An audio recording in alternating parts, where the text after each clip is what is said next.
Марафонымыздың межелі 90-шы кітабы Ыбырай Алтынсариннің «Кел балалар оқылық» деген кітабы түскен. Енді бұл кітап тек қана поэзиядан тұрмайды екен.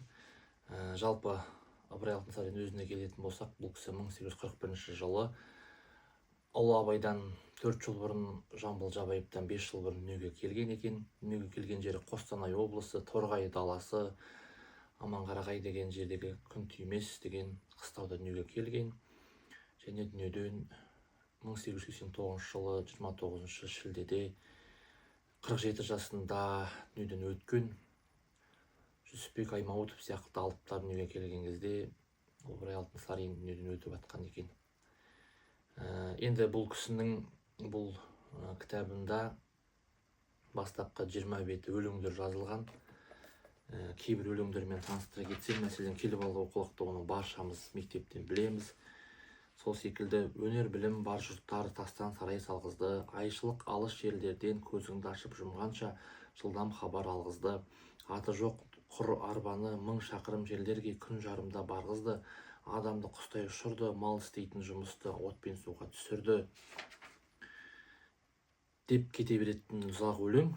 Айтқым келгені, бұл жерде бұл кісі сол заманда дамыған мемлекеттердің тәжірибесін алып, соны біздің өзіміздің ел неге солай істемеске деген сияқты ой тастаған өлеңдері екен. Сол секілді жаңағы бір өлеңнің соңғы жағында «Әй жігіттер» деген бір өлең бар екен. Соның соңғы жағында «Қатының өлсе қарыс ұрып қаларсың, аны-мұны қармалап, және біреуді аларсың, бір кеткен соң қамқор әке шеше табылмас» дейді. Сондай бір керең ой салып отыр. Әке шешенің қадіріне уақытында жету секілді мағынада жазылған керемет өсиет өлең. Және бір өлеңінде «Береке кеткен елдерде күн қысқарса керекті, Алатаудай атаға ұл қышқырса керек» дейді. Береке кеткен елдерде қазір қарап отырсаңыз, күннің, уақыттың берекесі жоқ қой. Зуылдап жатқан уақыт, сол заманда береке кеткен елдерде күн қысқарса керекті деп Ыбырай Алтынсарин айтып кеткен екен.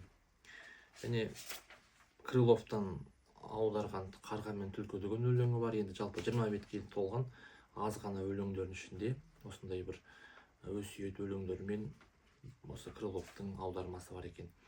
21 беттен бастап әңгімелер жинағы кетеді. Енді оның ішінде өте көп.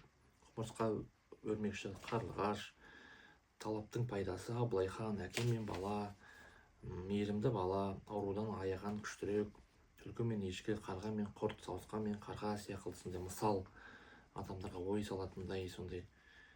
Жәнібек батыр, әлім кісі деген сияқты көптеген, Қыпшақ Сейітқұл деген әңгімелері өте көп екен.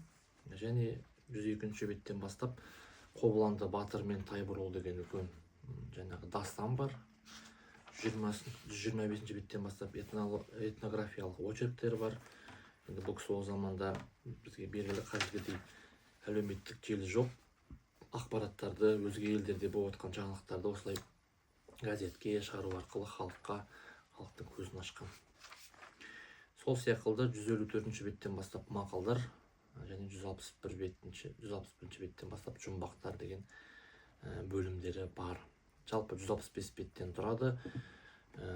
Енді бұл кісі ең алғашқы қазақ жеріндегі ағартушылардың бірі болып саналады. Мектеп ашқан, Торғай жерінде бала оқытқан, сондай бір қиыншылықтарға қарамастан өзін ағартушылыққа арнаған бірден бір ағартушы, ұстаз, ғалым, ақын, жазушы, зерттеуші, этнограф секілді көптеген бұл кісінің қырлары бар. Сондай бір аумалы-төкпелі заманда өзінің елінің көз ашық болсын, көкірек ойы болсын деп атсалысқан керемет біздің тарихтан қалған ұстазымыз, тарихи тұлғамыз. Ол кісінде осындай еңбегімен таныстық. Енді келесі кітабымызды анықтасақ,